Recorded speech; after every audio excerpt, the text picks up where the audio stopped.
Hi everybody, welcome back to my channel. I'm going to talk about operations today. And as my layout has grown from what you see here, my operational scheme is going to need to change. But first I wanted to kind of show you guys how I was operating just this shelf layout. And then I'll get into how I envision doing things now that it's grown into a room size layout. But first off, when I would bring trains into here, I basically had staging that just ran from there out, and that was it. I would run a train from staging onto the layout. The runaround you see here, which starts at this turnout, the tracks run parallel and runs down to this turnout, and there's room there for the engine to escape on the little tail track there. Was long enough for me to run around a train of 5 cars. So that kind of set the upper limit for the train length on this area. And what I would do is I would just bring the train in. I would ship tank cars to the fuel dealer, gondolas to the scrap. I would put, just for no reason other than I had some double door and some single door box cars. I'd put double door box cars here at the soap company. And over at the brewery, I'd drop refrigerator cars on track 1 there, and for outbound beer, and box cars on track 2 for inbound grain and packaging and that kind of stuff. And that's all I did. There was no, I didn't pay attention to what car, the reporting marks or any of that stuff. It was just, double door box cars go here, single door box cars there, and reefers there, tank cars over there, and gondolas to the dealer, the scrap dealer.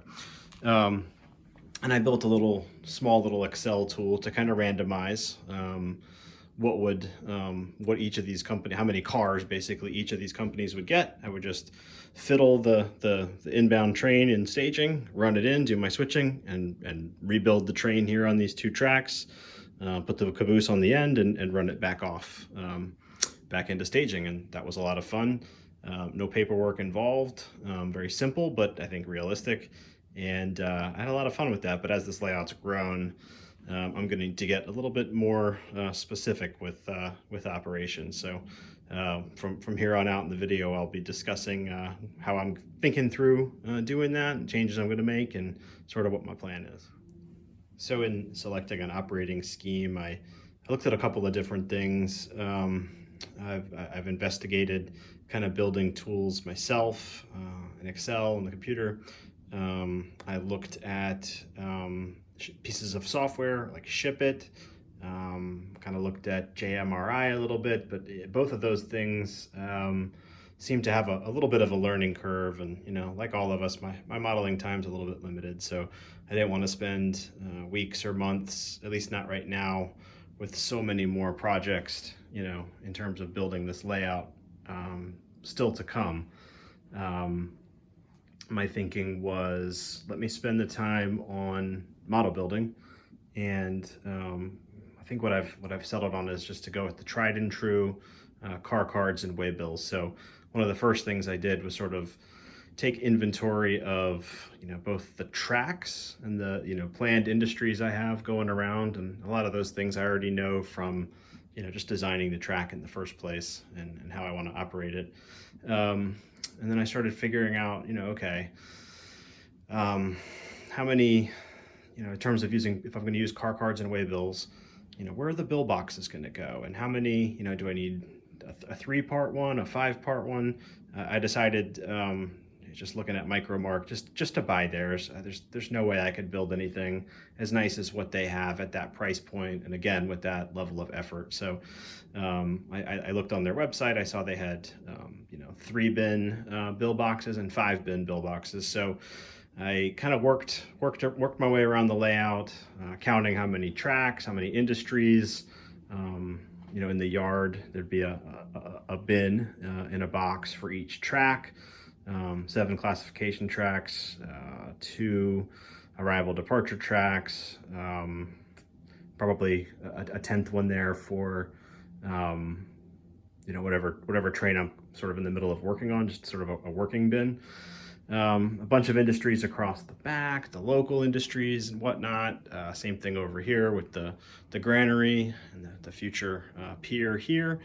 And then as I come around this side of the layout, you know, in staging too, you know, I'm going to end up with, I've only got 4 here, but I'm going to end up with 5 tracks up here for storage, and I have 6 staging tracks. So there's 2 3-bin boxes here and a 5-bin box there. So I sort of took inventory of that, and that's what all this chicken scratchy is.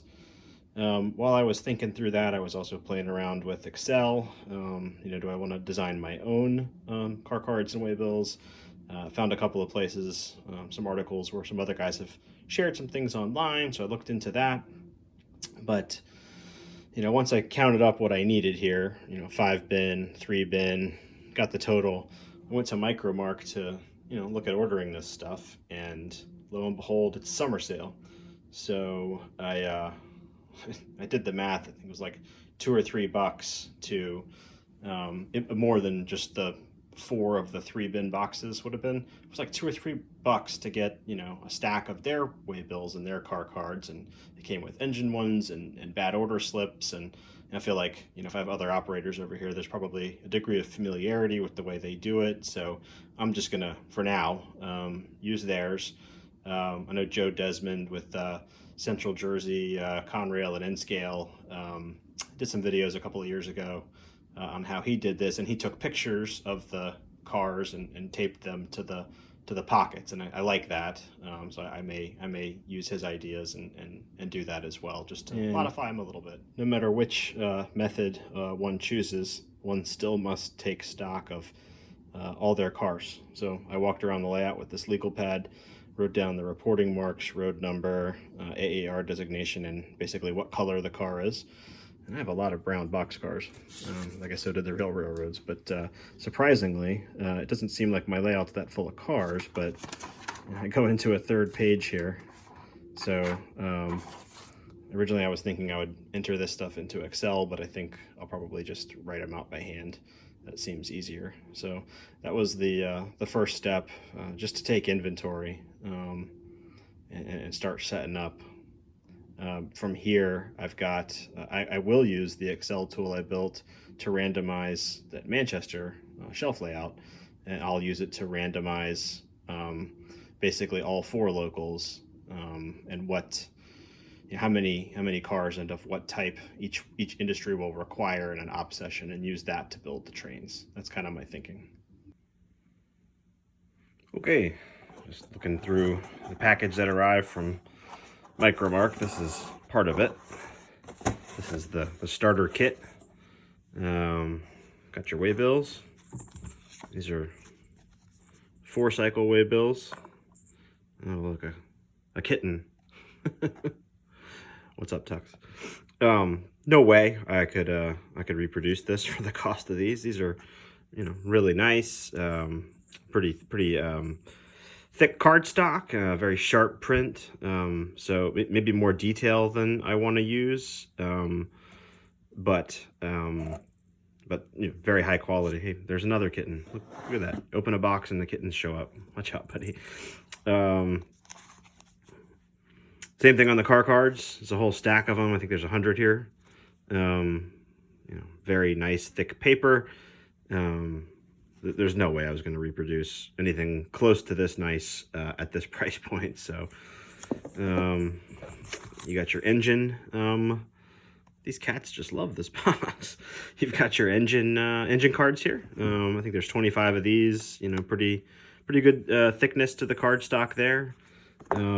Bad order forms, which I wasn't really going to use, but I think these will actually come in pretty handy, as I'm sure operation will be where we find lots of problems with the cars. So that'll be a good way for me to make notes to myself, or if my dad's working with me or a buddy or something, you know, if they find something wrong with a car, they can let me know, and I can take a night here and there and kind of work through these things and make sure everything runs well. Some instructions, and then let's see if I can get this out with one hand. Yeah, so here's the starter kit. Comes with 2 bill boxes that have 3 containers in them, so you could put 3 sets of cards here. Very nice. I'm not sure how are you guys attaching these to your layout? I don't really want to run a screw through there and have the cards catch on something, and I don't know, do you just use wood glue and glue it to the edge? Yeah, let me know in the comments. I'm not sure about that. All right, so I'm going to wrap this video up here. What I need to do now is basically fill out one of these for each row of this list. So that first one is the NNW number 49300, and so that's what we've done here. And this one's 1 down, and something like 50 to go as I go down this list and on the next couple pages. So I'm going to do that. Then I'm going to wrap this one up, and in the next video I'll show the waybills piece, so that'll actually direct the cars around the layout, as well as I'll show the Excel tool I built that sort of randomizes demand at the industry level for which industries want which cars. So I'll stop here, wrap up, and look for that video here in the next few days. Thanks, everybody.